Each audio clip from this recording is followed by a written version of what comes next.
In a world where omegas are seen, not heard, Alara's silence is her survival. But when a brooding, dangerous king brings his storm of rage into her sacred library, she does the unthinkable to protect her peace. She tells him to shut up. Now, he's not angry, he's obsessed, and he's offering her a deal. Become his fake fiancé to silence his scheming court, and he'll give her the one thing she's always wanted: freedom. But in a game of pretend, how long before their staged whispers start to feel dangerously real?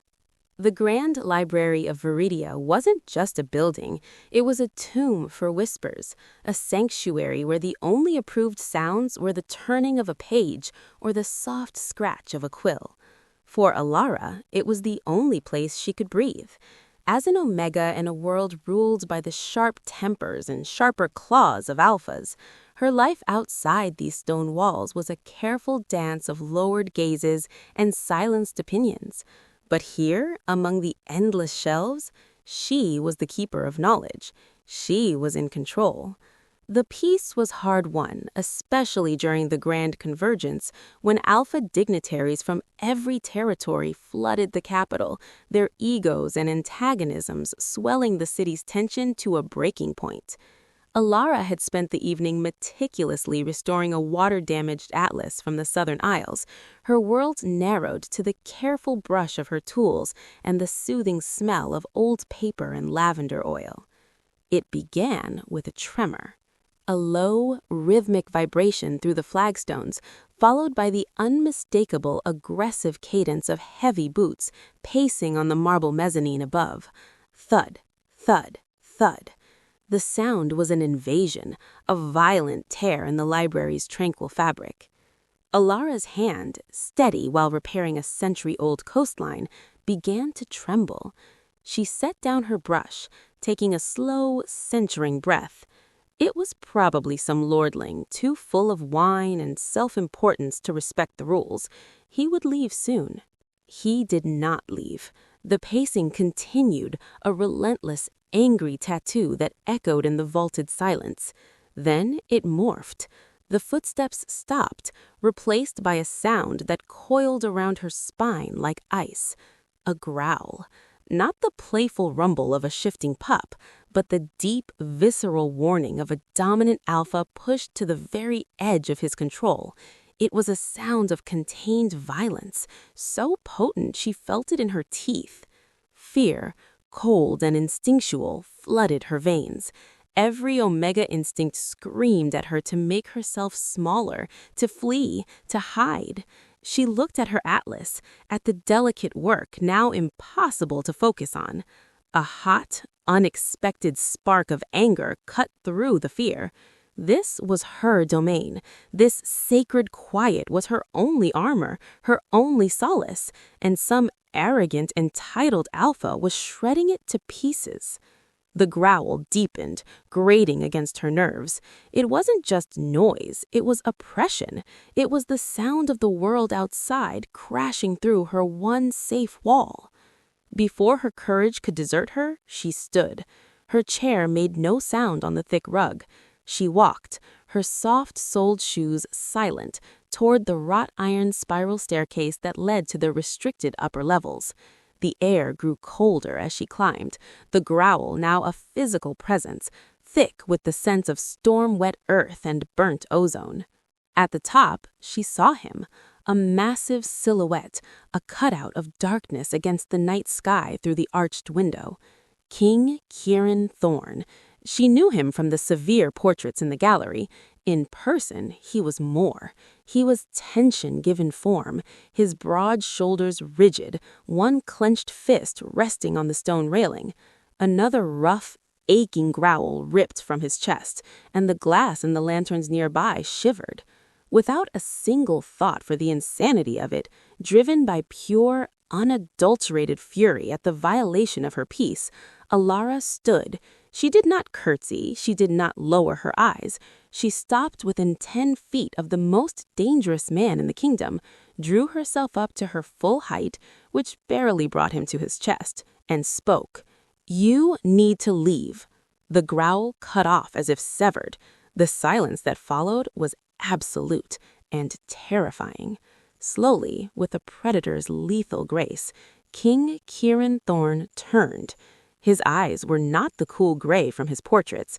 They were a turbulent, storm-churned silver, blazing with a frustration so deep it looked like agony. His gaze pinned her, swept from her simple linen dress to her ink-stained fingers to the defiant set of her jaw. A scar, pale and wicked, sliced down from her temple to her jaw, a testament to stories she'd only heard in whispers. He didn't speak. He just looked at her, as if trying to decipher a text in a forgotten language. Alara held her ground, her heart hammering a frantic rhythm against her ribs. "This is a library," she said, her voice surprisingly steady. "Not a training yard. You are disturbing the peace." A moment passed, then another. The king's expression shifted, the fury not fading, but transforming into something far more unsettling. Intense, bewildered curiosity. The corner of his mouth twitched. He took one step toward her, then another, closing the distance until she had to tilt her head back to hold his gaze. He leaned down, and his voice, when it came, was a low, gravelly whisper that vibrated in the hollow of her bones. "And who are you," he murmured, "to command your king?" Alara's bravery, a fragile flame fed by indignation, guttered out under the full force of his attention. Up close, King Kieran Thorne was not just a portrait or a silhouette. He was a landscape of hardened muscle and simmering power. The scent of him, wilderness, cold steel, and that sharp, ozone-charged anger wrapped around her, overwhelming the familiar smells of dust and parchment. His question hung in the air, not a roar, but a quiet, deadly probe. "I am Alara," she said, her voice smaller now, "the head archivist." It was a modest title, but in these walls it held authority, or it was supposed to. "Head archivist," he repeated, as if tasting the words. That unsettling curiosity still burned in his storm-silver eyes. "And do you often issue commands to those who disturb your peace?" Every instinct screamed at her to apologize, to backtrack, to bare her throat in the ultimate submissive gesture. But the memory of the shattered quiet, of her ruined focus, flared again. "When the disturbance is of such a volcanic nature, yes, knowledge requires silence, Your Majesty." He stared at her for a long, silent moment. Then he did something utterly disarming. He straightened, the intense focus lifting slightly, and rubbed a hand over his jaw. The action made him seem momentarily less like an untamed force and more like a man carrying a mountain on his shoulders. "Volcanic," he echoed, a faint, humorless twist to his lips. An apt description. He glanced around the shadowed mezzanine at the towering shelves of forbidden histories and tactical manuals. "Silence is a commodity I find in short supply these days, Archivist Alara." It wasn't an apology, it was a confession, raw and unexpected. Alara's anger, her shield, wavered. She saw not just a king, but a man drowning in a cacophony she can only guess at. The scheming of his court, the pressures of the convergence, the constant, watchful eyes. The realization was a sudden, unwelcome thaw in her fear. "The library is open to all who seek its solace," she said, the formal words feeling inadequate. "But its solace depends on quiet."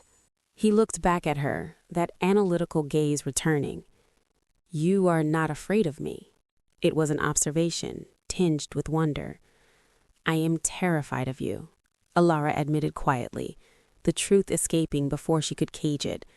"But I am more afraid of a world without places like this. You were killing the quiet. I had to try and save it." A strange, almost imperceptible tension left his shoulders. The last remnants of the growl-induced agitation seemed to seep away into the dark. He nodded, once, a sharp, decisive motion. "Then I will take my volcanic disturbances elsewhere tonight." He turned to leave, his boots making no sound on the ancient rug. He paused at the top of the stairs, looking back at her over his shoulder, his profile sharp in the moonlight. "Your defense of your territory is noted, head archivist. It is a rare quality." And then he was gone, melting into the shadows of the staircase. Alara stood rooted to the spot, the sudden silence roaring in her ears. It was over. She had confronted a king and survived. More than survived. She had, impossibly, been acknowledged. The adrenaline drained away, leaving her limbs weak and her mind reeling. She stumbled back to her desk, but the intricate lines of the atlas were a blur. All she could see were storm-silver eyes, haunted and intense. She didn't sleep that night. Every creak of the old fortress, every distant shout of the night watch made her jolt, expecting royal guards to drag her away. But dawn broke, pale and quiet, and nothing happened. The next day in the library was a study in normalcy that felt utterly false. She supervised the junior archivists, directed a duke's son to the section on heraldry, and tried to lose herself in cataloging a new shipment of scrolls. But the piece was different. It felt borrowed, watched. Just as the long afternoon light was stretching across the reading tables, the main doors swung open, not with the hesitant push of a scholar, but with the assured pull of a guard. 2 royal sentinels in polished armor entered, flanking a man in the chancellor's robes. The library's gentle hum died instantly. The chancellor, a man named Lysander, with a face like a kind old scholar and the eyes of a viper, stopped before Alara's desk. He did not smile. "Archivist Alara," he intoned, his voice filling the silent space. "By direct order of His Majesty, King Kieran Thorne, you are summoned to the Royal Solar, immediately." The blood drained from Alara's face. This was it, the delayed punishment. Her defiance had been noted, all right, noted for a reprimand, or worse. The other archivists stared, their pity and fear a palpable wave. Gathering the tattered shreds of her dignity, Alara gave a tight nod, set down her quill, and followed the chancellor out of her sanctuary, feeling the eyes of the entire library on her back. The walk through the opulent, bustling corridors of the main keep was a blur of guilt and gossip. She was a mouse being paraded through a hawk's eyrie. The Royal Solar was a sun-drenched room of light and luxury, a stark contrast to the stone and wood warmth of the library. King Kieran stood at a large window, his back to her, watching something in the courtyard below. He was dressed not in court finery, but in riding leathers, dusty at the knees. He dismissed the chancellor and guards with a flick of his hand. The door clicked shut. Silence, thick and loaded, settled in the room. Alara waited, her hands clasped tightly in front of her, preparing for the storm. He turned.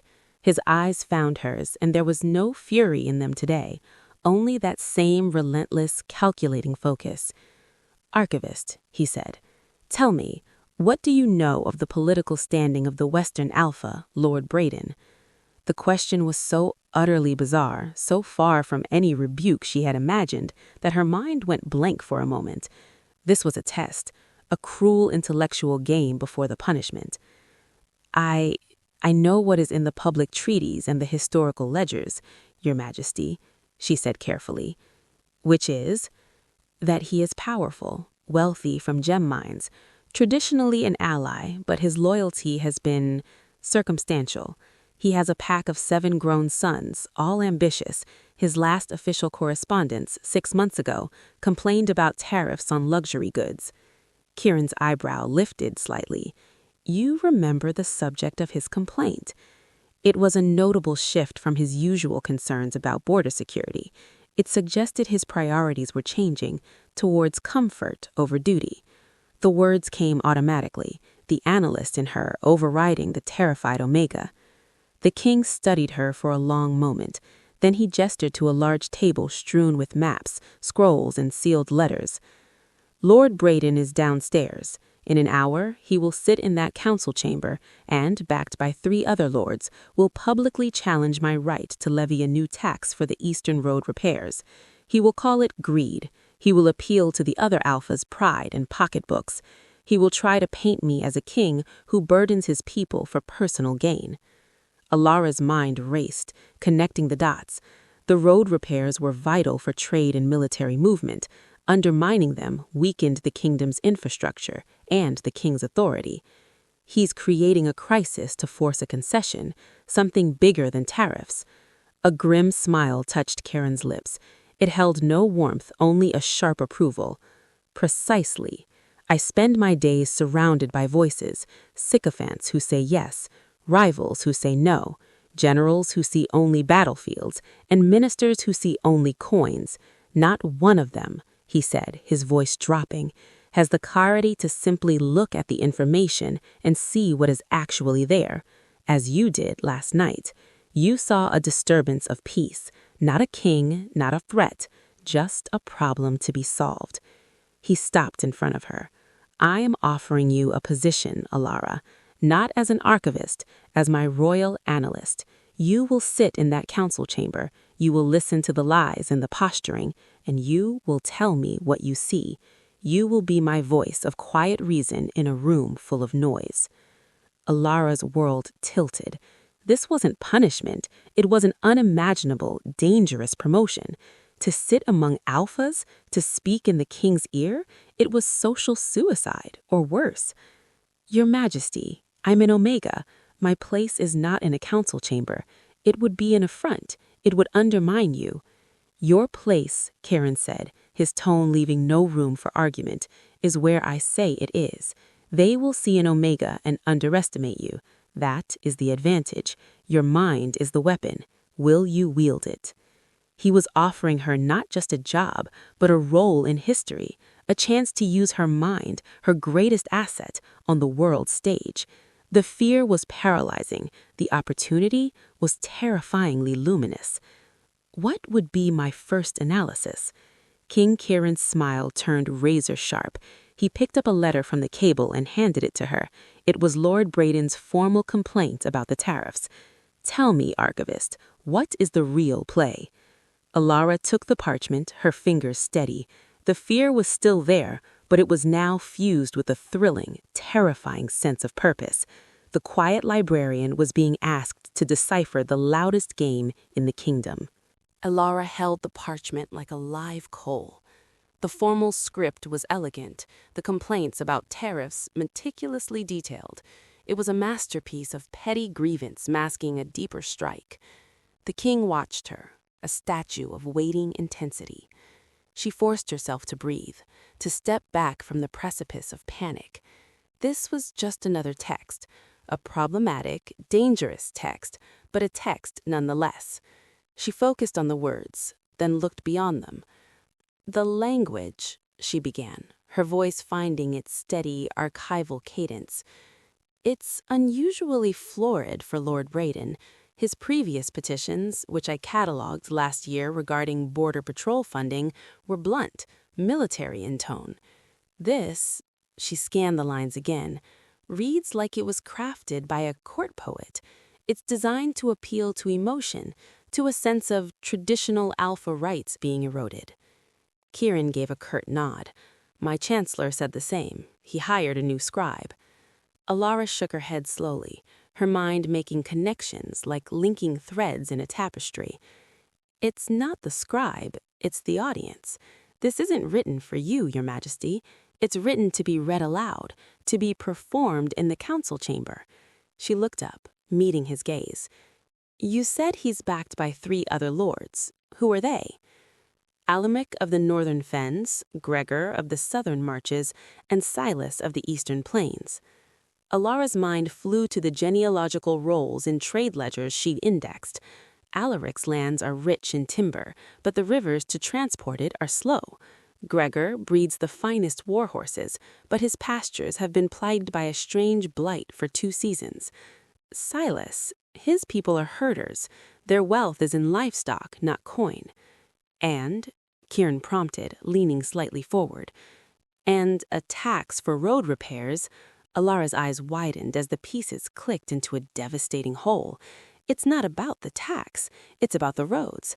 Better roads mean faster transport for Alaric's timber, opening new markets. They mean Gregor could move his horses to healthier pastures or new buyers quickly. For Silas, it means safer, faster routes to drive his herds to summer grazing lands in the north, lands that border Braden's territory.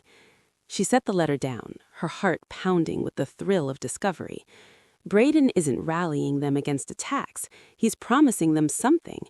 He's using your necessary project as a rallying cry, positioning himself as the defender of their interests, while secretly planning to control the new trade routes the roads will create. He gets their loyalty, and he gains indirect control over timber, cavalry, and beef. He's not challenging your authority over coins. He's building a coalition to control the kingdom's wealth and movement. The tax protest is just the banner. The room was silent. Kieran stared at her, the storm in his eyes replaced by a look of fierce, blazing satisfaction. "In 1 hour," he said softly, "my chancellor and head general will advise me to either lower the tax to appease Braden or to crush the dissent with a show of force. Both would be mistakes." "Yes," Alara agreed, the analyst in her fully engaged. "Lowering it shows weakness and loses the funds for the roads. Crushing it makes you a tyrant in their eyes and strengthens Braden's claim that you don't care for their burdens. It unites them against you." "So, Archivist," Kieran asked, a genuine, albeit sharp, smile touching his lips, "what is the solution? How does one win a game where the opponent has hidden the true board?" Alara's mind raced through historical precedents, through treaties and conflicts. "You don't play on his board, you reveal it." She pointed to the letter. "He has presented a public, emotional case. You must present a public, rational one. Announce the road project not as a king's decree, but a kingdom's investment. Detail the benefits, not in general, but specifically. Announce that the first repaired road will run from the northern fens to the new shipyards with a dedicated lane for timber transport. Announce a new royal veterinary team to be dispatched immediately to study the blight in the southern marches, with findings to be shared openly. Propose a new protected herding trail for the eastern plains, with royal guards to ensure safety from predators." She took a breath, the strategy unfolding. You address their real problems, the ones Bredig is exploiting before they can even voice them. You take his hidden promises and make them your public gifts. He is left standing with nothing but an empty complaint about tariffs, while you are the king solving his people's troubles. His coalition crumbles because you've removed the reason for it. Kieran Torn looked at her as if she had just unveiled a secret weapon of unimaginable power. For a long moment, he said nothing. Then he turned and strode to the door, yanking it open. The chancellor and a stern-looking general were waiting outside. "Chancellor Lysander, General Draven." The king's voice was clear and commanding. "The council meeting will proceed, but we are changing tactics. Draft these proclamations immediately." He repeated Alara's points with concise military precision. The two men blinked, stunned. "Your Majesty," Lysander sputtered, "this is unprecedented. To offer such specific—" "It is strategy," Kieran cut him off, his tone final. "Draft them, now." He closed the door on their bewildered faces and turned back to Alara. "You will attend the council. You will sit beside my throne. You will say nothing unless I ask. You will observe." The command was back, but it was different. It was not the command of a master to a servant. It was the command of a general to a newly commissioned officer. An hour later, Alara found herself standing in an antechamber outside the great council chamber, wearing a simple but formal gray gown a maid had produced. She felt like a lamb being led to a wolf den. Kieran stood beside her, adjusting a cuff. "Remember," he said, his voice low, "they will see in Omega. Let them. Their blindness is our advantage." The doors opened. A roar of conversation and the scent of aggressive alpha pheromones washed over her. The chamber was vast, with a high vaulted ceiling.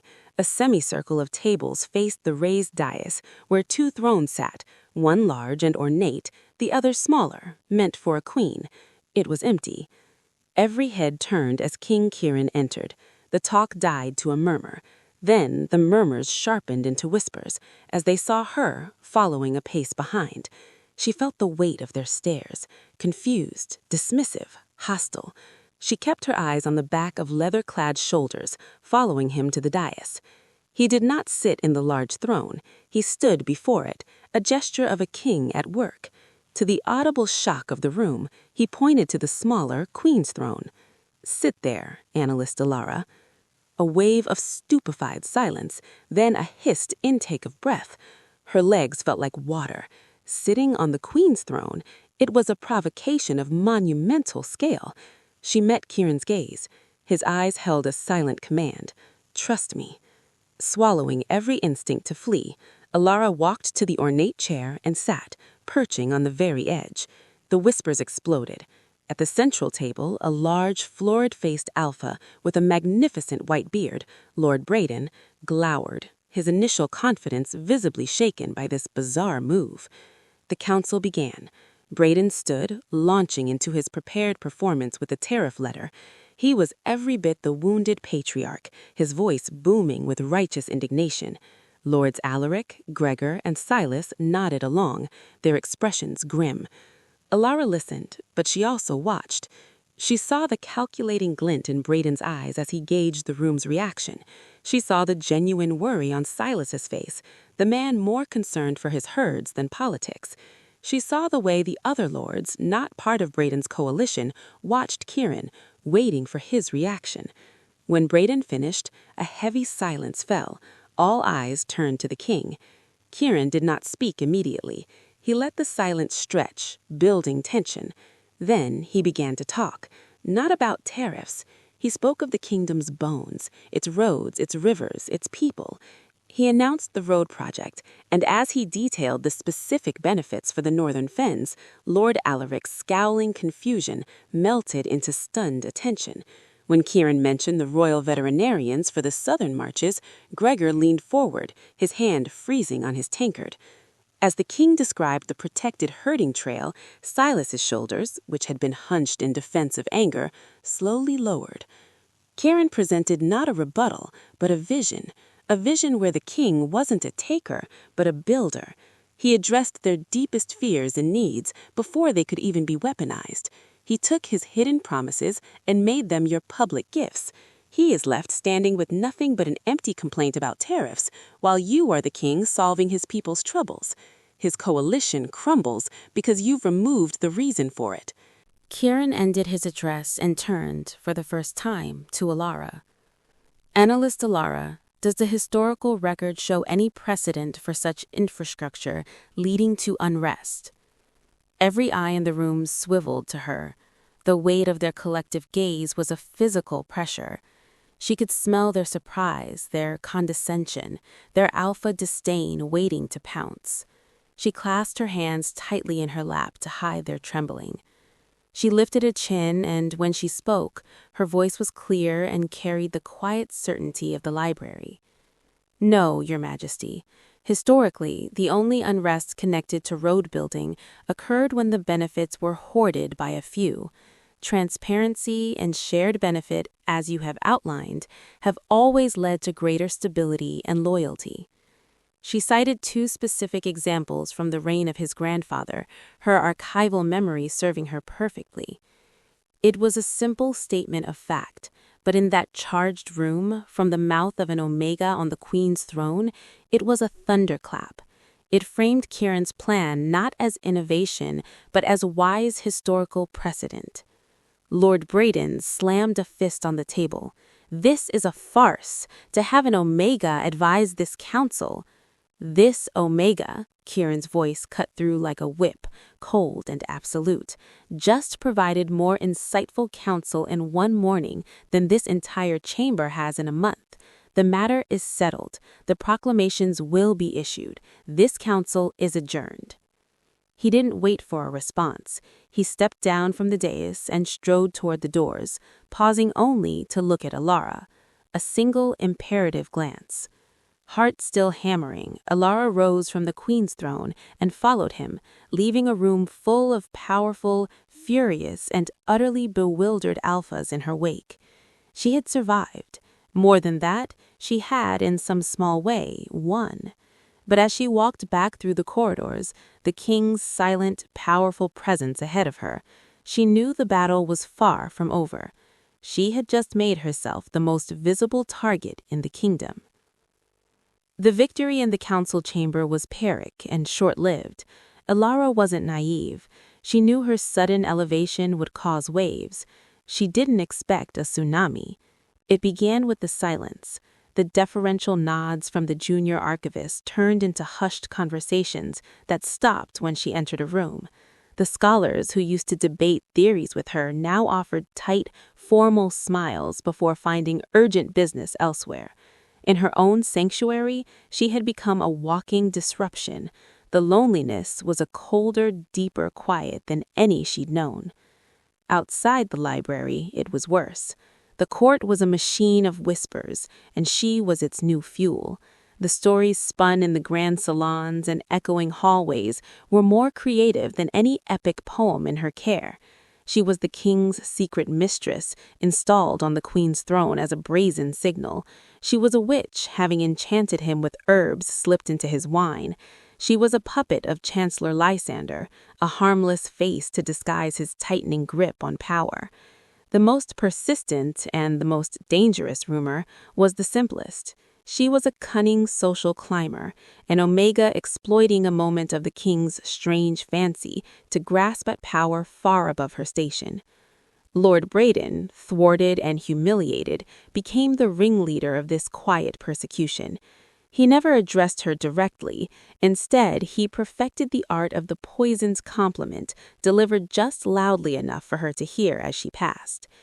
Remarkable, isn't it, how the quietest creatures can suddenly find such a commanding voice when it suits their ambition? Or, to Lady Celeste, a formidable alpha known for her sharp tongue, one must admire the strategy. Find a king weary of noise and offer the novelty of silence, a temporary novelty, of course. The words were stones wrapped in velvet, thrown to bruise her credibility and isolate her. Every whispered joke, every sideline glance was a reminder that she did not belong. The pressure was a constant, grinding weight.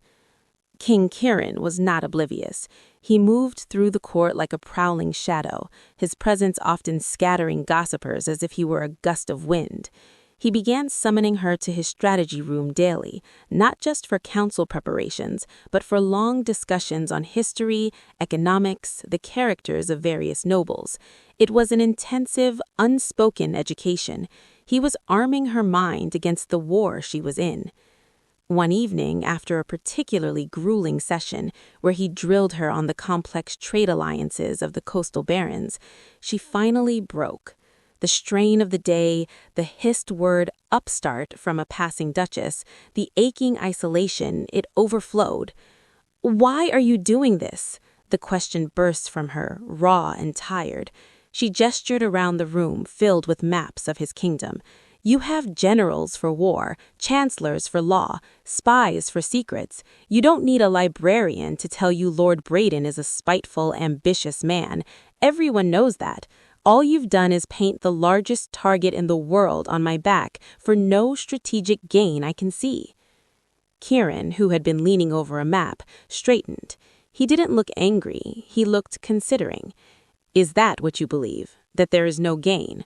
What gain is there for you? You made your point in the council. You outmaneuvered him. My usefulness ended there. Now I'm just a lightning rod for every bit of courtly venom, and it solves nothing for you." Her voice trembled, betraying her fatigue. He was silent for a long moment, watching her. Then he said, "Come with me." He didn't lead her to another state room. He led her out a side door, down a narrow, spiraling servant staircase, and out into the royal gardens under a cloak of twilight. The air was cool and smelled of night-blooming jasmine and damp earth. The distant sounds of the court were muffled by hedges. "Do you hear it?" he asked quietly, stopping beside a fountain. "Hear what?" "Exactly." He turned to her. "The noise. In there," he nodded back toward the glowing windows of the keep. "It is constant. A roar of want, of complaint, of flattery, of threat. It is a current that tries to pull you under, to dictate your every move. For years, I have learned to swim in it, to fight against it, but I have never been able to hear through it." He took a step closer, his storm-gray eyes intent. "You walked into that library and heard a problem, a disturbance of peace. You did not hear the king. You did not calculate your risk or your potential gain. You acted on a pure, clear principle. This is wrong. In that council, you didn't see a political battle. You saw a pattern of cause and effect. You heard the real need beneath the bluster." He looked away, toward the shadowed mountains. "You are not a lightning rod, Alara. You are a lodestone. Your presence, your clarity, it draws the poison out into the light where I can see it. Braden's pettiness, the court's snobbery, the hidden alliances, they are all reacting to you. Your silence, your truth, is forcing the noise to define itself. It is the ultimate intelligence." He finally looked back at her, and his expression was starkly honest. "I need that clarity, not just for roads and taxes, for everything. The gain is a king who is not drowning.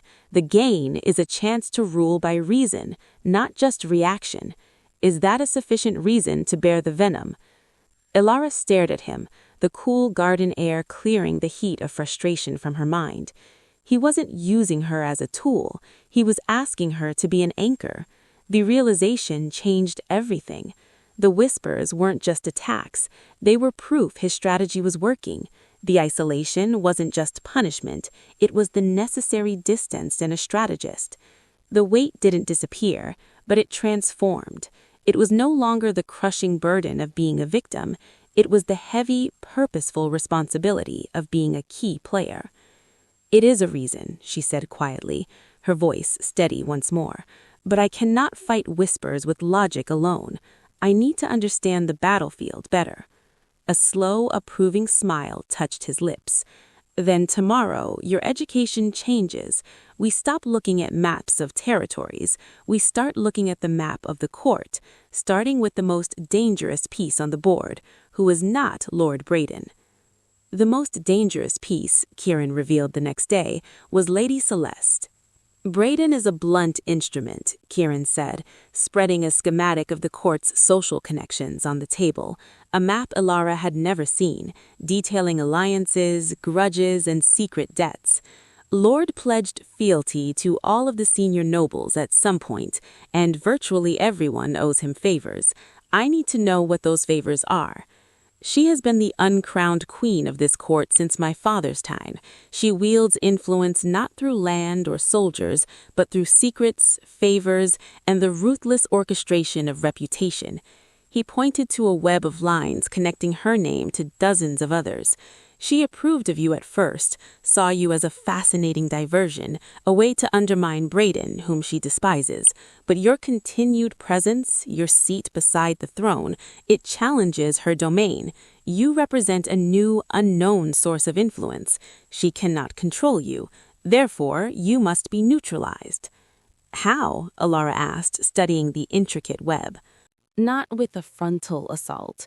You must become unassailable in her own arena.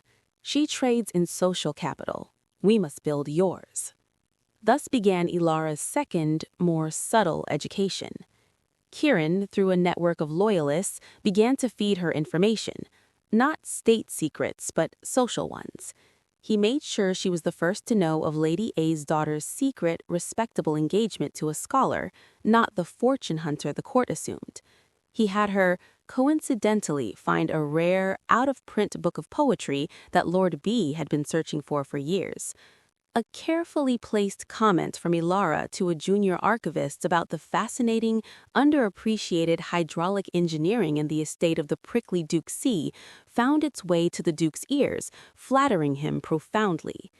She began to use her knowledge not as a weapon, but as a currency of goodwill. She offered insights, not opinions. She solved small, personal mysteries with her research skills. Slowly, very slowly, the narrative began to shift, from ambitious upstart to astonishingly well-informed, from the king's peculiar pet to the king's discreet resource.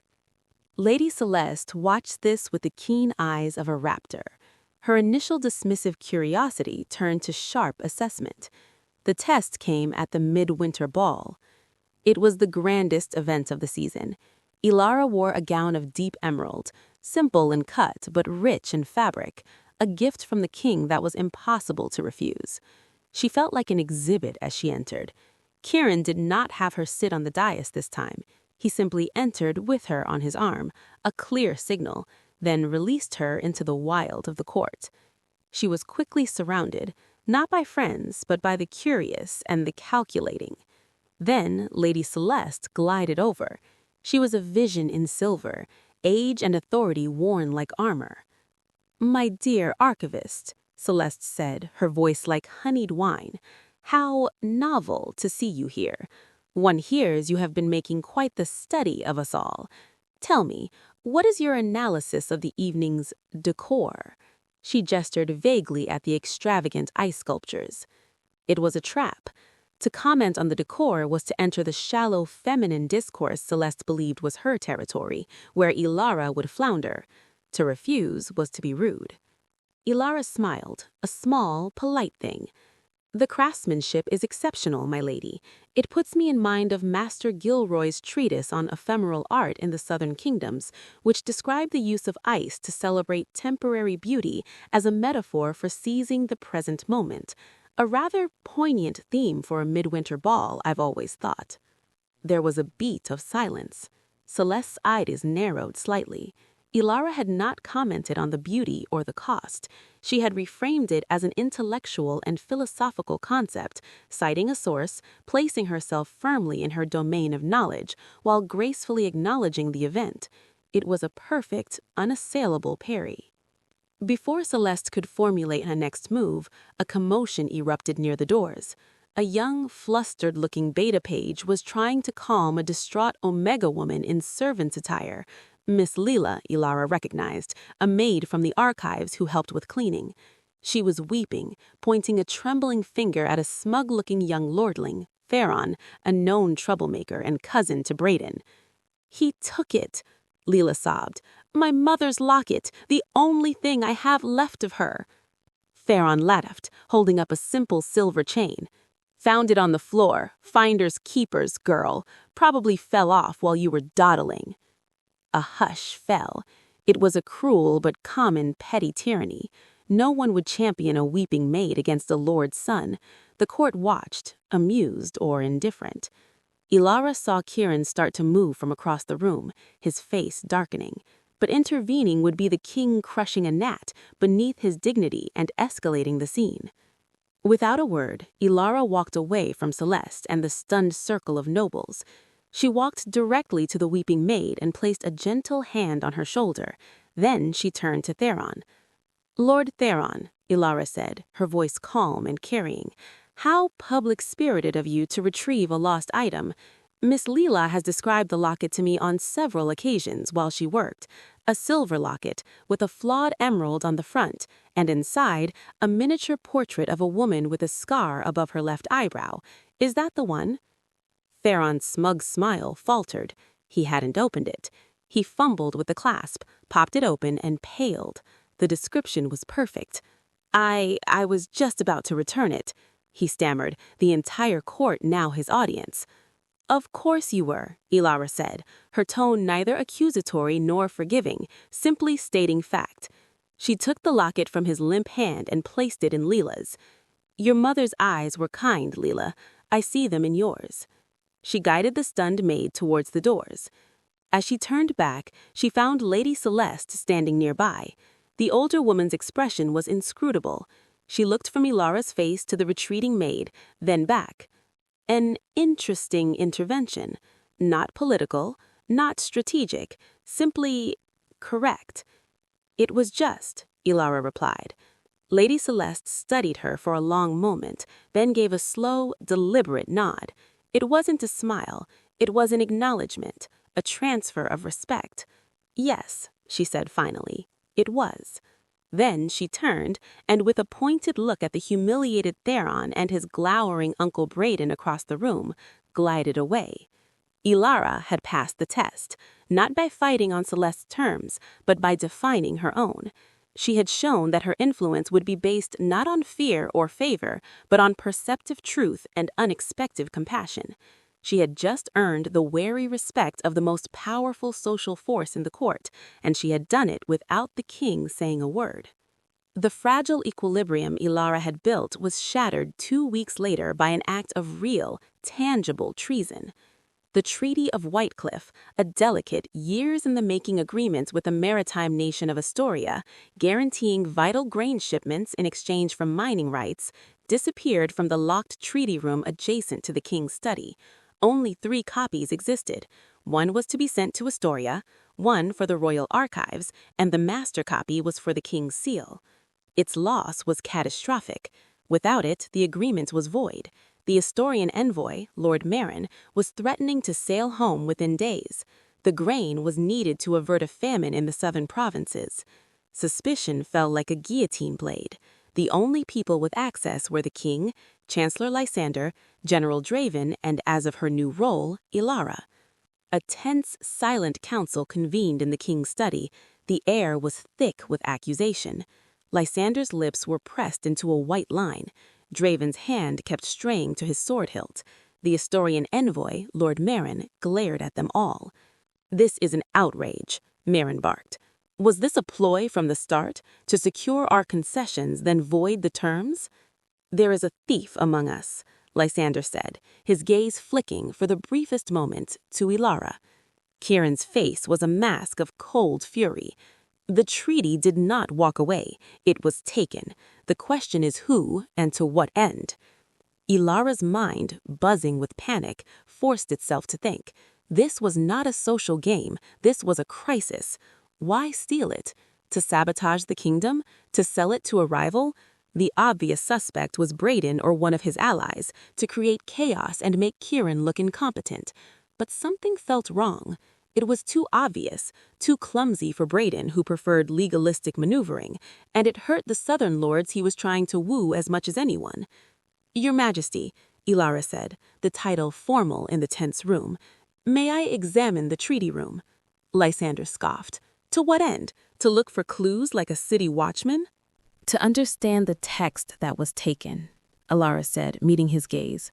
"A thief takes an object, but what was the information in the object? What specific clause might be the target?" Kieran gave a sharp nod. "Go." The treaty room was a small, windowless space with a single desk and shelves of document tubes. The lock on the iron-banded door was undamaged. Someone with a key. Ilara didn't search for physical clues. She went to the archives and pulled the draft copies, the negotiation notes, the correspondence with Astoria. She immersed herself in the story of the treaty. Hours later, her eyes burning, she found it. Buried in a footnote to Article 7 regarding the measurement of grain shipments was a contingent clause. It specified that if the primary port of Whitecliff was unusable, shipments would be diverted to the secondary port of Havenfall. Havenfall? A small, almost defunct harbor on the coast. A harbor whose surrounding lands had been quietly purchased in parcels over the last year by a shell company, a company Ilara, cross-referencing with land grant records, traced back through 3 layers of intermediaries to a single name, Chancellor Lysander. The theft wasn't to destroy the treaty, it was to alter it, to buy time. If the master copy was gone, a new one would have to be drawn up and renegotiated under time pressure. In the confusion, a small, crucial change could be slipped in, changing the secondary port to Havenfall, making Lysander's worthless land the linchpin of a royal grain route, multiplying its value 1,000-fold. It wasn't treason for power, but for greed. She ran back to the study, her heart in her throat. The men were still there, the argument now circular and exhausted. She went straight to Kieran, ignoring the others, and placed the land grant records and her notes before him, pointing to the damning trail. "The target isn't the treaty, it's Clause 7.2, she said, her voice low but urgent. "The thief isn't trying to break the agreement, he's trying to own its failure point." Kieran's eyes scanned the documents. A terrifying calm settled over him. He looked up, his gaze landing not on Braden, but on Chancellor Lysander. Chancellor, you have the key to the treaty room. You oversaw the drafts. Where would you suggest we look for the missing document? Lysander, seeing the cold certainty in his king's eyes, the specific papers on the desk, turned ashen. Your Majesty, I cannot imagine.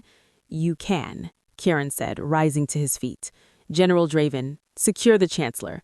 Search his quarters, his office, the homes of his known associates. Look not for a rolled parchment, but for a scribe's draft with a single altered word. The revelation was swift and brutal. The master treaty was found hidden in a secret compartment in Lysander's own desk. He hadn't had time to move it. The altered draft, with Havenfall neatly substituted, was discovered in the workshop of a bribed scribe. Alara had solved it. She had uncovered the true enemy not by chasing the thief, but by understanding the stolen text. She had saved the treaty, the grain, and the king's alliance. But as the guards led a broken Lysander away, Alara felt no triumph. She felt cold. The poison in the court wasn't just gossip and spite. It was a rot that could threaten the kingdom's very survival, and she had just proven how dangerous a person who could see that rot could be. Lord Marin, the Astorian envoy, approached her. He bowed deeply and with genuine respect. "My lady," he said, "my ship will carry the treaty, and also the tale of the archivist with the wit that saved a kingdom from the worm within. You have Astoria's gratitude." As he left, Kieran came to stand beside her. The room was empty now, save for them. He said, "You see," he said quietly, staring at the door where the traitor had been taken. "This is why I need you. The noise distracts, the gossip obscures. You read the true text." He turned to her, and for the first time, she saw something in his eyes beyond calculation, beyond need. It was a profound, weary gratitude, and something else, warmer and more terrifying. "I cannot protect you from this world. It is too vicious, but I can promise you this. Your voice will never again be silenced in it. From this moment, your word carries the weight of the crown. You are not just my analyst. You are my granted authority." It was the greatest gift he could give, not safety, but power. The power to speak, to be heard, to act. The lonely librarian was gone forever. In her place stood a woman with the king's ear, the court's wary respect, and a target on her back that had just grown exponentially larger. The fallout from Lysander's treason was a quake that reshaped the landscape of the court. The chancellor's faction dissolved in a panic of denials and recriminations. Lord Braden, for once, was silent, perhaps realizing his own scheming seemed childish next to such bald treachery. Lady Celeste's influence expanded to fill the vacuum, and her new guarded alliance with Alara became one of the most watched dynamics in the keep. King Kieran moved with decisive, brutal efficiency. New, younger ministers were appointed. Transparency, a word Alara had used in that first council, became a new mantra for royal accounts. The kingdom, for the first time in years, saw a purge not of enemies, but of corruption. The people's trust in the throne grew stronger. But for Alara, the victory was bittersweet. The weight of the granted authority was immense. Every word she uttered now was dissected for hidden meaning. Petitioners sought her influence. Advisors asked her opinion on matters far beyond archives. She was drowning in a different kind of noise, the noise of expectation and consequence. She also saw the toll it took on Kieran. The betrayal from a man he'd trusted for decades had left a deep mark. The vigilant calm he wore was more brittle. The shadows under his storm-gray eyes were darker. He spent even more late hours in the strategy room, and Alara was always there, the silent partner in his vigil. One such night, the fire was dying to embers. They had been reviewing troop deployments along the now secure Astorian grain route. The quiet was comfortable, a shared space of purpose. "It's not enough," Kieran said, suddenly, his voice rough with fatigue. He wasn't looking at the map. He was staring into the fire. "The garrison strength? I could review the—" "No, this." He gestured between them, at the room, at the invisible burden they both carried. Having you as my voice, my granted authority, it's a temporary fix, a leak patched. The court, the vultures, they wait. They see a king reliant on an Omega outsider. They bide their time. They will find a way to undermine you, to force me to choose between your counsel and the stability they pretend to represent. Alara's heart clenched.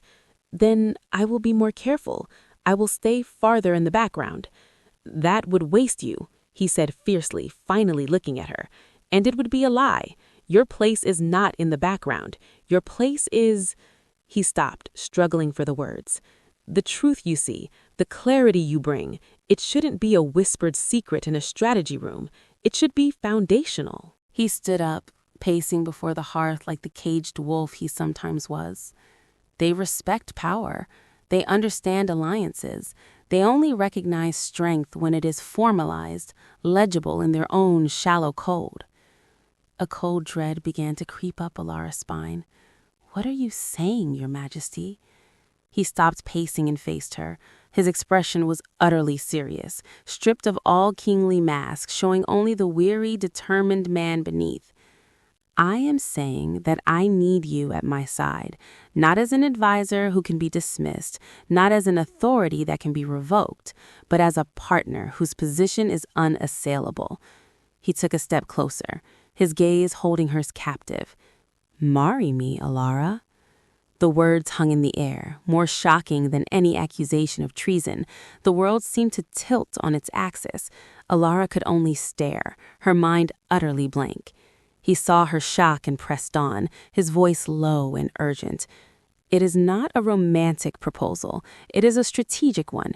As my queen, your voice becomes inseparable from the crown. Your insight becomes statecraft. Your safety is guaranteed by your title.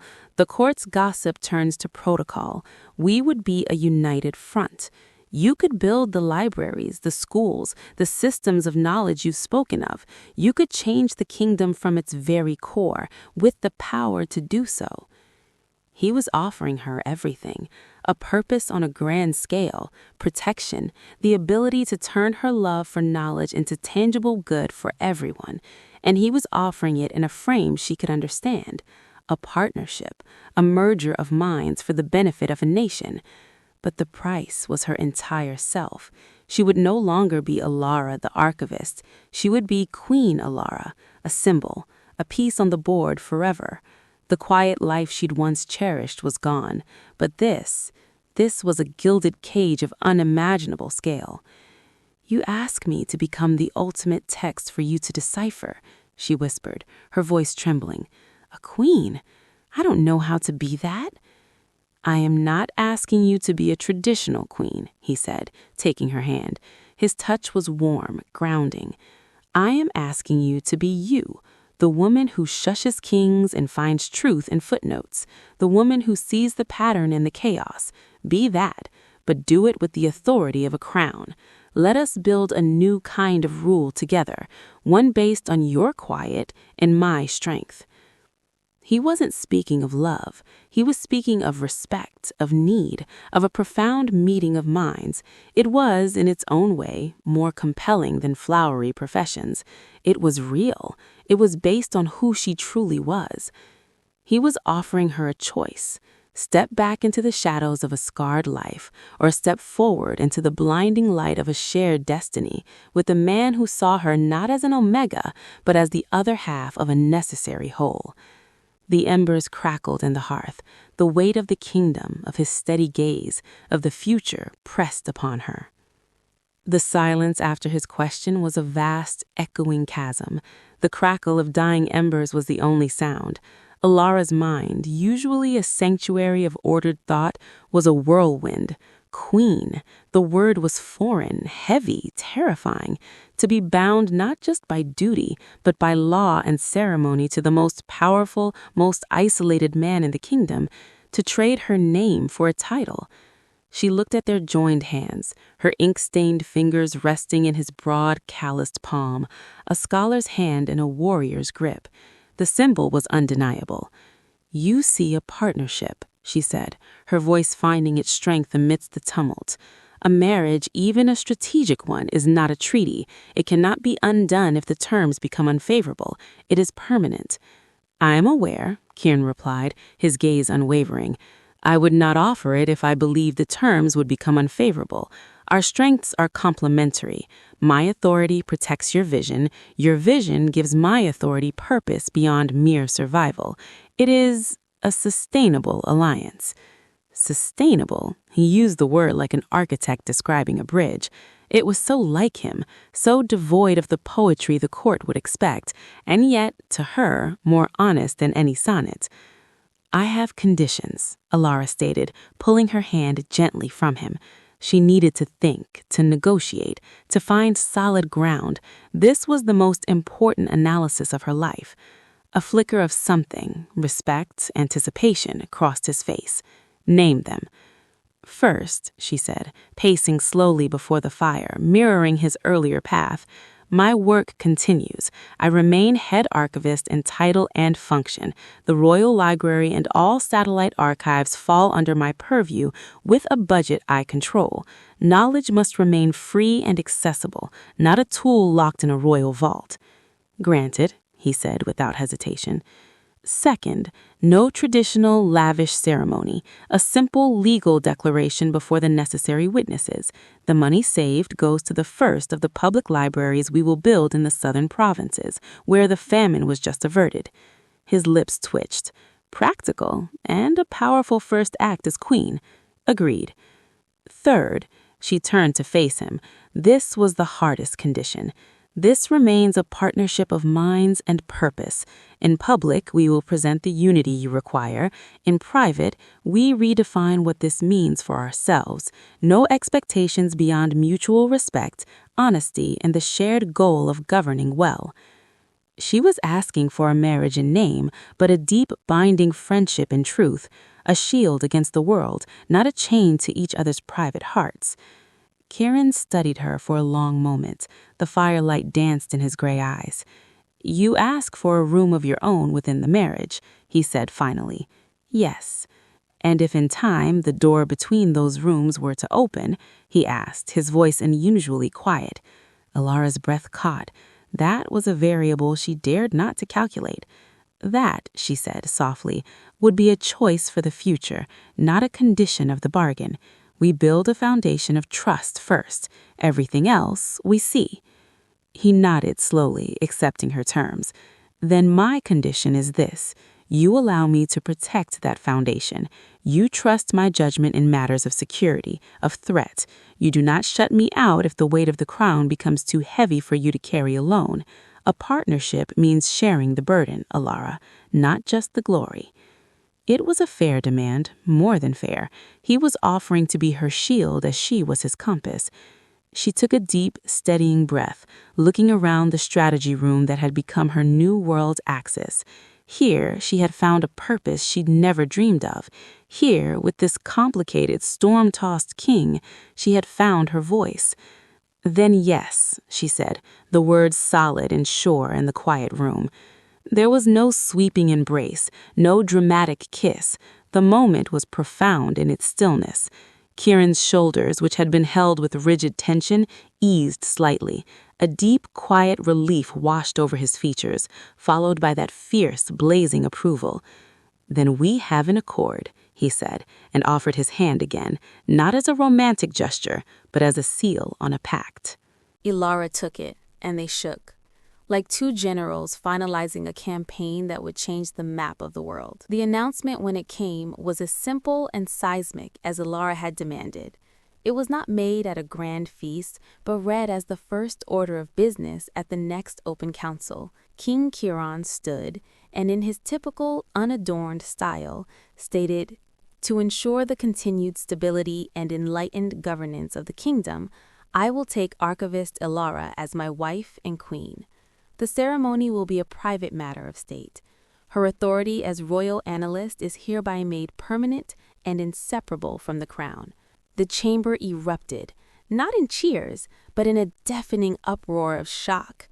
Lord Braden turned purple, sputtering about tradition and lineage. Others looked calculating, trying to decipher the new power structure.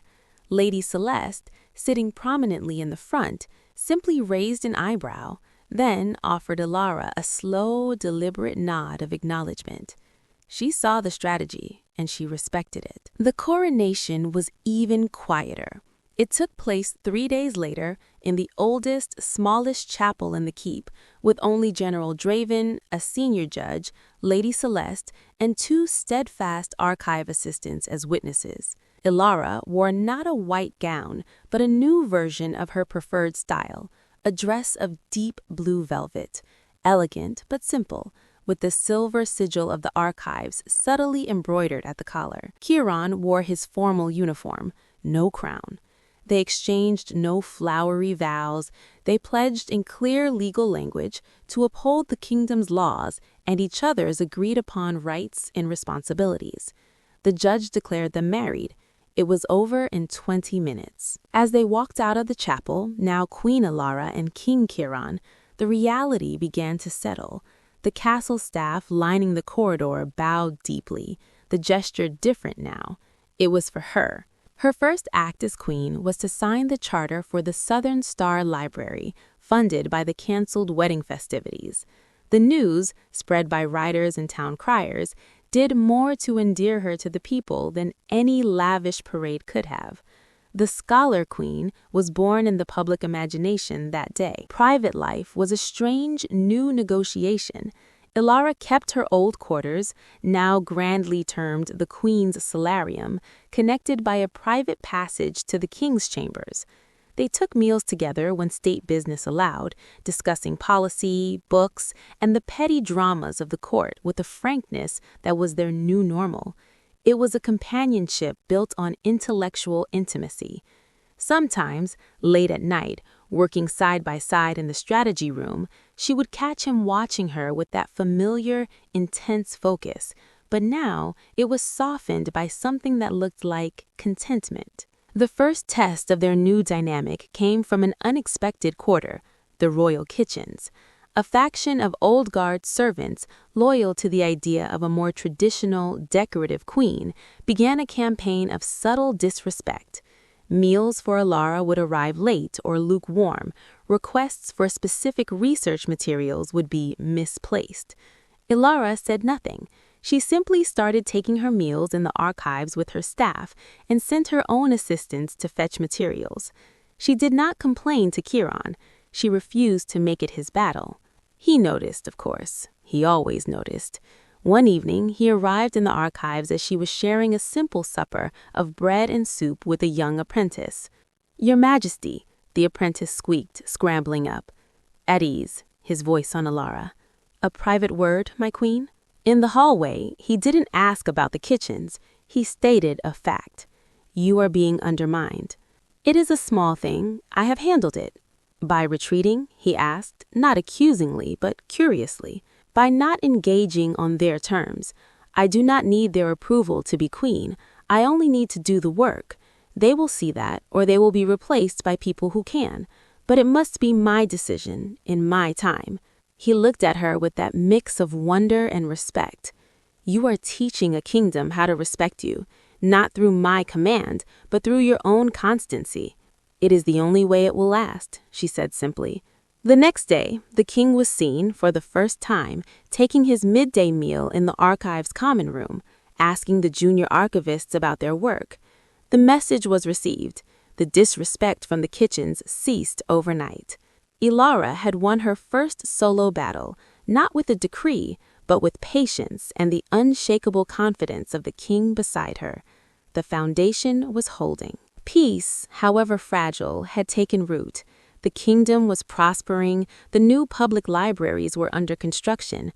Lord Braden, stripped of allies and influence, had retreated to his lands to sulk. Alara had begun a monumental project, a public census of knowledge, seeking to map every scholar, craftsperson, and innovator in the realm. It was during this calm that the attack came, not against her reputation, but against her heart. She was working late, as was her habit, in a secluded annex of the main library, surrounded by census responses. The smell of smoke was her first warning, not wood smoke, but the acrid, sweet stench of burning parchment and lamp oil. Panic, cold and sharp, lanced through her. She ran into the main hall to see tendrils of black smoke curling from under the door of the restricted section, the oldest, most irreplaceable part of the collection. Flames licked at the ancient wood. "Fire!" she screamed, her voice tearing through the silence. She grabbed a large sand bucket kept for this exact nightmare and threw it at the base of the door, but it was a drop in an ocean. She ran to pull the alarm bell, her hands slipping on the rope. Within minutes, guards and servants were forming a bucket line from the courtyard well, but the fire, fueled by dry timbers and countless books, was raging. Ilara stood frozen, watching centuries of history, of thought, of her life's purpose turn to ash and sparks. The heat blistered the air. A strong arm wrapped around her waist, pulling her back from the intense heat. Kieran. He was in his shirt sleeves, his face smudged with soot. "The east wing is clear. We're containing it to this section. We'll save what we can." But she saw the truth in his eyes. The restricted section was lost. The grief was a physical pain, a hollowing out of her soul. As the fire was finally brought under control, the chief guard approached, holding a struggling, soot-covered figure. It was Theron, the young lordling who had stolen the maid's locket. In his hand was an empty lamp oil canister. "He was caught trying to flee to service tunnels, Your Majesties," the guard growled. He confessed, said it was a prank that got out of hand, that the bookish queen needed to be taken down a peg. Rage, white-hot and purer than any she'd ever felt, replaced Ilara's grief. This was no prank. This was malice aimed at the core of who she was. Kieran's expression turned to granite. He took a step toward Theron, and the young man cowered. "You burned knowledge. You attacked the kingdom's memory. That is not a prank. That is a crime against every person who lives and will live here." He turned to Ilara. "It is your domain. The crime was against your domain. His fate is yours to decide." All eyes turned to her. The court would expect banishment or a dungeon, a show of queenly wrath. Theron looked up at her, pathetic and terrified. Ilara looked past him, at the blackened, dripping ruins of the doorway. The smell of loss filled her nose. She thought of the books, the unique manuscripts, the maps now gone forever. And she thought of the small, cruel mind that could only answer enlightenment with destruction. "A mind that seeks to destroy knowledge," she said, her voice clear and carrying over the crackle of dying embers, "is a mind that does not understand its value. Imprisonment would be a waste. Banishment would let his poison spread elsewhere." She took a step toward the trembling lordling. "You will work. For every day of the rest of your life you will work to rebuild what you tried to destroy. You are stripped of your title and lands. You will become a scribe in the royal scriptorium. You will spend your days copying texts, letter by letter, book by book, to replace what was lost. You will live with the archivists, eat with them, and you will learn, hour by hour, the value of the words you thought were just fuel for a flame. That is your sentence." The silence was absolute. It was a punishment far more cunning and terrible than any dungeon. It forced him to confront, daily, the very thing he despised. It made him a tool of preservation. Kieran looked at her, and in his eyes was a fierce, blazing pride. "So be it." He nodded to the guards. "Take him to the scriptorium. Begin tonight." As Theron was led away, weeping now for a different reason, Ilara turned back to the wreckage. The grief returned, but it was clean now, mixed with a steely resolve. "We will rebuild it," Kieran said beside her, his shoulder brushing hers. "Bigger, better, fireproof, and we will fill it with new knowledge. Your census, it will be the foundation. We won't just restore the past, Ilara. We'll build a new future for it."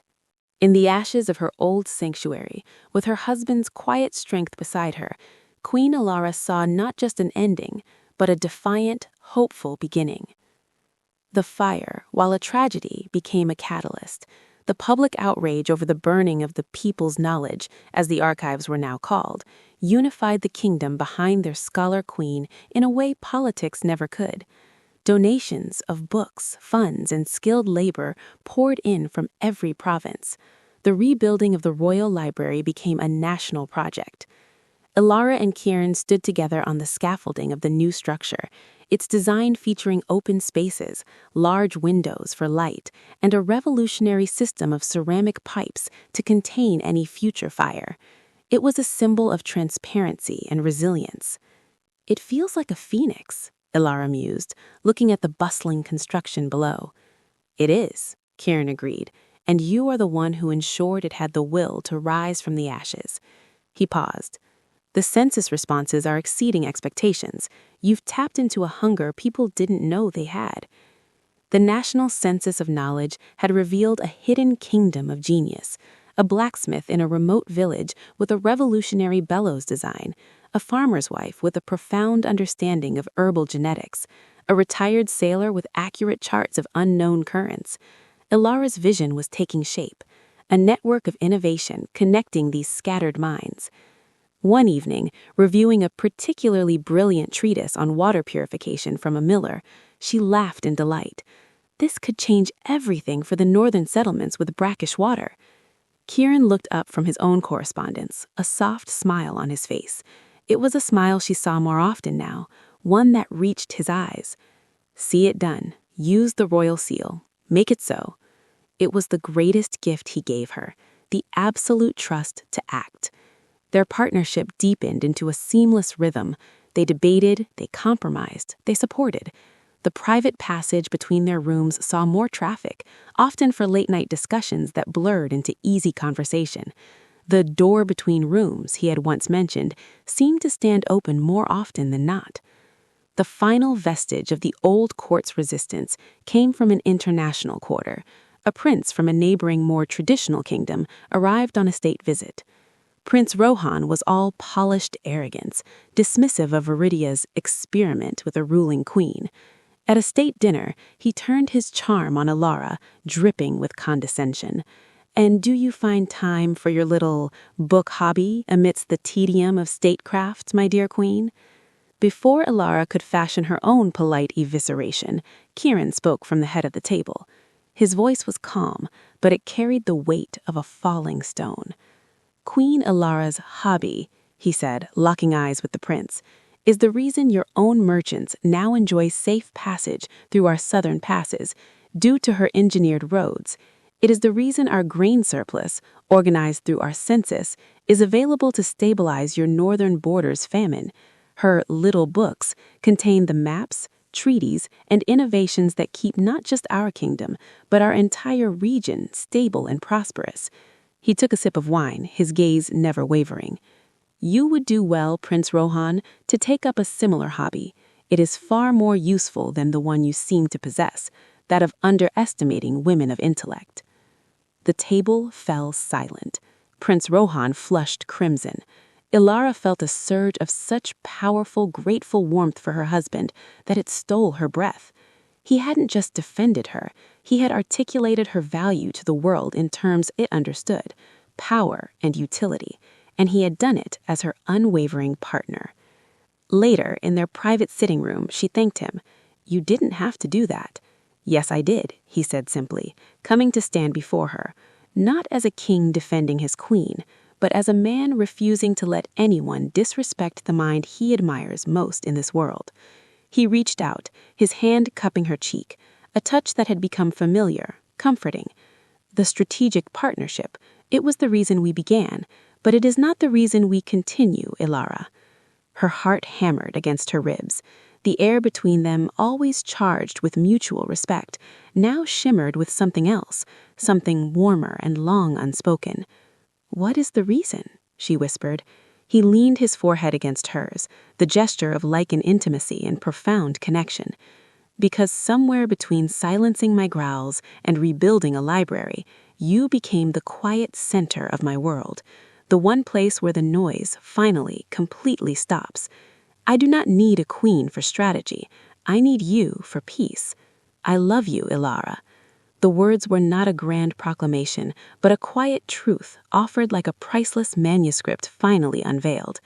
And in that moment, Ilara realized the foundation they had built of trust, respect, and shared purpose had naturally, beautifully grown into the very thing they never initially sought, a deep, abiding love. Tears of joy welled in her eyes. She didn't need to analyze it. She simply felt it, true and solid as the stone beneath their feet. "And I love you, Kieran," she said, the words feeling more right than any she had ever spoken.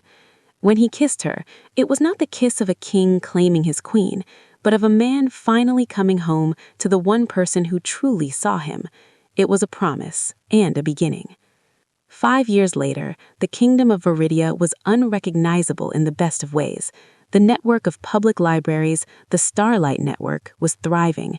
The innovations from the Census of Knowledge had revolutionized agriculture, medicine, and trade. The rebuilt Royal Library was a beacon of learning, attracting scholars from across the continents. In a sun-drenched courtyard of this new library, a small, momentous scene was unfolding. A little boy with serious gray eyes and ink-smudged fingers was carefully, painstakingly sounding out words in a big book about constellations. His younger sister, a whirlwind of dark curls, was stacking wooden blocks into a wobbly tower nearby. "Mama," Finn said without looking up, "this word, nebula, what's it mean?" Queen Ilara, sitting on a blanket with a stack of reports, looked up and smiled. "It's a cloud in space, darling, made of dust and gas where new stars are born. Just like the story you tell about the Phoenix Library?" "Just like that," Ilara said, her heart swelling. A shadow fell over the book. King Kieran stood there, having approached silently in his soft boots. He had traded much of his armor for practical, well-cut coats, though the strength and authority were undimmed. He scooped up his daughter, Aria, who shrieked with laughter, and sat down beside Ilara, the little girl now trying to braid his hair. "The ambassadors from the Southern Isles have signed the trade accord," he said, leaning back on one hand. "They specifically asked if the library clause you insisted on, the one funding a maritime navigation school, could be expanded." Ilara laughed. "I'll review it tonight." She looked at her family, her brilliant, quiet son, her fearless daughter, and her husband, whose stormy eyes were now a calm, clear gray, full of contentment. The noise of the court, the schemes, the threats, they were a distant memory, managed efficiently by the strong, just system they had built together. That evening, after the children were asleep, they walked through the flourishing palace gardens. The silence between them was their oldest, most treasured companion. "Do you ever miss it?" Kieran asked quietly. "The absolute quiet of the old archives, before the growling king crashed into it?" Ilara smiled, slipping her hand into his. "I have a new quiet now," she said. "It's not the absence of sound. It's the sound of our children laughing in a safe courtyard. It's the sound of scribes copying books in a fireproof hall. It's the sound of your breath steady beside me in the night when the nightmares of the past no longer come." She squeezed his hand. "This quiet is alive. It's full of the future we built. I wouldn't trade it for all the silent libraries in the world." Kieran stopped and turned to her, pulling her into his arms under a canopy of star jasmine. He kissed her, a slow, sweet kiss that spoke of years of shared battles and deeper shared joys. "You told me to be quiet once," he murmured against her lips, a playful glint in his eye. "And you told me to make you," she whispered back, smiling. "You did," he said, his voice full of awe and love. "Oh, my brilliant, brave queen, you absolutely did." And as they stood together under the vast, starry sky, the quiet of their happiness was the most powerful, interesting, and joyful sound in all the kingdom. The librarian who had shushed a wolf king had not just tamed him. Together they had built a new world where both silence and love could reign forever.